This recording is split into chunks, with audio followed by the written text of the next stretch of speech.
Hello there, it is Tuesday and let me just get myself ready. Okay, let's look at close reading or reading for analysis, understanding, and reading for understanding, analysis, and evaluation. Okay, as it's called now. Let's have a quick look at, or a quick chat about close reading in general. Okay, first of all, let's talk about, what you are being tested on in close reading, in reading for understanding and analysis and evaluation. If you were looking to get a table made, for example, you would go to a cabinet maker and you would describe the table that you wanted, the purpose of the table, what you want to use it for, who's going to sit at it, etc. You would have a sort of spec for that. And a writer has a spec, if you like, before he starts to write something. Your cabinet maker would also assemble some tools together at the side before he started to build you a table. So his tools would maybe be a plane, some wood, some nails, a hammer, chisel, etc. I'm not a cabinet maker, so I'm not really sure of that, but you get the idea. And he would take these tools and he would, on your instructions with a purpose in mind, he would build a table. Well, that's exactly what a writer is doing when he writes something, any piece of writing. He has a purpose in mind and he has an audience in mind before he starts. Is his purpose to inform or to entertain? And he will work that out before he starts writing, and he will change his writing accordingly. And in terms of the tools that he uses, he will use sentence structure, punctuation, figures of speech, word choice, and he uses these to create certain effects in his writing. And what you're being asked to do in your reading for understanding passage is you're being asked to, do you know what tools the writer has used here and why? And that is as simple as that. Do you understand English at a certain level? Can you see the tools that the writer chose deliberately to create certain effects to suit his audience? And that's what you are being asked. And when you think about that, then it maybe makes it a wee bit simpler for you. You're just identifying tools and saying why the writer used them. Okay, so let me just... Oh, can I not share my screen on this? Yes, I can. Helps if I click on the right button. Right, do not look at that very, very, very, very, very messy desktop. Okay, so here then are the different question types that we have.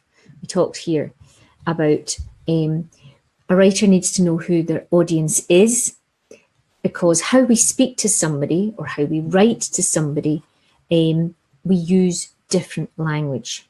So if you think about that, if we speak to a teacher, a friend, or we're at a job interview, we use different words, different language. To a teacher, you would say, what time is the bus leaving?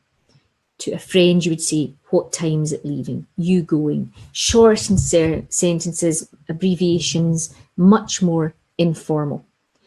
Okay, so that's the kind of idea that a writer is, one of, what the writer has in his head before he starts writing. And you're just identifying that. Okay, so this passage is broken up into 3 different question types. Understanding, analysis, and evaluation. And let me just, can I make this bigger? Yes, I can. Okay, and the understanding questions are key ideas of the passage. Do you get what this is about? Can you pick out the key points here that the writer is making? The analysis questions, do you know what tools the writers use to create these key ideas? And then lastly, the easy peasy ones, what is your reaction to the writing? Okay, so the understanding breaks down into, wait one sec. Plug in my laptop, that'll help. The understanding questions break down into 4 different types. You've got to put words, answers into your own words. You've got to summarize. You've got to linking questions. How does a writer use a sentence to link one paragraph with another? And questions about context. What do words, phrases mean in this context, in this subject matter? Okay, and tonight we're just very quickly going to start with understanding questions here. The testing, an understanding question is testing that you are correctly interpreting the text, that you understand what's being written. It's testing your vocabulary. Do you know English words at a certain level of difficulty? And your expression. Can you express yourself clearly? So how do you answer in your own words questions? Well, you translate as much as is possible. Some words, however, have no obvious alternative, and they have to be kept the same. So figures of speech, slang, and old-fashioned, out-of-date words should always be put into plain language. That's what you're being tested on. So some words, however, some nouns can't be put into your own words. So don't sit there struggling. It's not French or German, you don't need to find, but figures of speech, the main things, slang, old-fashioned, what does the writer mean when he uses that? That's what you're being asked in this test. Let's look then at an example. So this is about Ian Fleming, the author of James Bond. He was the son of wealthy parents, a playboy around London, and bored with life as a stockbroker. Young Ian craved excitement. He was perfect, mad as a hatter, brave as a bulldog, and with ideas galore. In your own words, write down 4 facts that we are told about Ian Fleming's background. Okay, so what we do is in the passage, we take our pen and we put a forward slash between the 4 points that you must refer to. So we've got a slash after, whoops, a daisy. Oh no. Wait a minute. One sec. Right, there we are. You would put a slash here after wealthy parents. You would put a slash, forward slash after playboy around London. Life as a stockbroker, forward slash there. Craved excitement. He was perfect, mad as a hatter, slash, brave as a bulldog, slash, and with ideas galore. So you've got about 6, 7 things there that you can choose from, but you have to write this in your own words. Do you understand what the writer is saying here? And have you got the vocabulary at your disposal to put this into your own words? So an example of this could be, his parents are rich. He's a womanizer who socialises in London. He works in the financial sector, because you understand what a stockbroker is. He works in the financial sector and he's always looking for fun and adventure. He was a good candidate because he was silly, but courageous too, and had a great imagination. Now, can you see there that you're keeping the essence of what's being said? You're not missing bits out, but you're just putting it into your own words. Okay, so the lads traverse the river at the easiest place to cross. Becomes the boys jumped across the river at its narrowest point. You're being tested there, if you like, on the word traversed. Do you know what that means? The fire swept through the building, inflicting massive damage to both life and materials. The flames tore through the building, causing a lot of destruction and a lot of injuries. Okay, let's look at this one here. Thinking of Grandpa now, I recall the clouds of pungent smoke that he puffed from his favourite briar, his small shrewd eyes, still very blue, and the gleaming dome rising from fleecy tufts of white hair. What 3 characteristics of Grandpa does the author remember? Okay, and our first job is, we've got 3 things we need here, is to mark those off. So, thinking of Grandpa now, I recall the clouds of pungent smoke that he puffed from his favourite briar is 1. His small shrewd eyes still very blue, 2. The gleaming dome rising from fleecy tufts of white hair. Okay, and you can even, instead of the forward slash, if you want to put number 1 above and underline it, number 2 above and number 3 above, but do something on the actual passage in the exam itself so that you know your eye is drawn, you are finding 3 points. So the 3 characteristics, we look at the first one. Recall the clouds of pungent smoke that he puffed from his favourite briar. She remembers her grandfather smoked a strong-smelling pipe. Now, it could well be that, and we'll come to this with context, it could well be that you don't know what a briar is, but there are words round about it. There's the context helps you. And if you don't know, just have a guess. It's something that you smoke. It could well be a pipe. And it is, of course. Okay, his small, shrewd eyes, still very blue. Okay, he had intelligent, bright blue eyes. Shrewd meaning intelligent. If you don't know it, have a guess.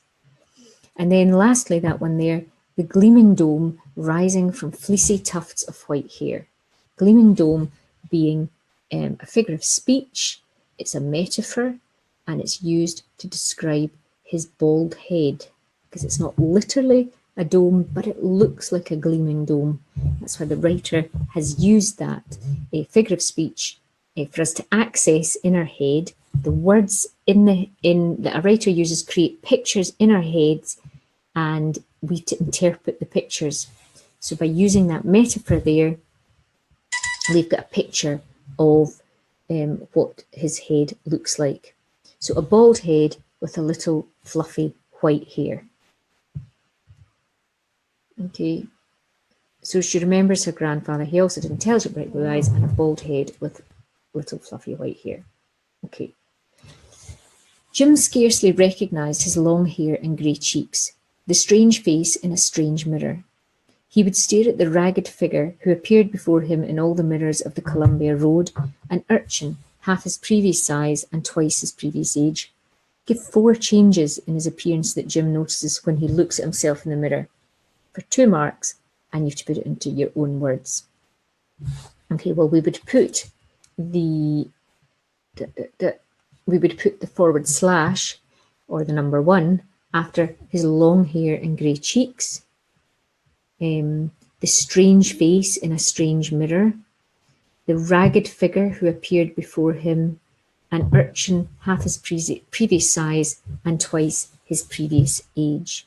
So there's the 4 changes there. Okay, so his hair's grown and he's lost lots of weight. And his grey cheeks. His hair has grown and he's, I think, grown a beard. His grey cheeks, or his long hair and grey cheeks. Yes, his grey cheeks. The beard has grown on his face, so he's now got grey cheeks. He doesn't recognise himself, so his appearance is so different. He looks tatty, run down, decrepit. His clothes are worn, and he looks very poor. he's lost tons of weight and he's aged very badly. See how I'm putting that into my own words. Okay, the boy's behaviour was clearly effusive. Like a volcano, he bubbled and finally exploded in a torrent of expletives. There was no sign of remorse as his tantrum seemed to climax. By this time, he had gone too far, and a depute had to be called in order to save the victims from his tirade. What was the boy's attitude, and how was this demonstrated? Own words. And the answer to that question is here. What was the boy's attitude? Okay. The boy's behaviour was clearly effusive. Like a volcano, he bubbled and finally exploded in a torrent of expletives. There was no sign of remorse as his tantrum seemed to climax. Okay, so there's the three things there. So the boy's behaviour was clearly over the top, loud, effusive, noisy.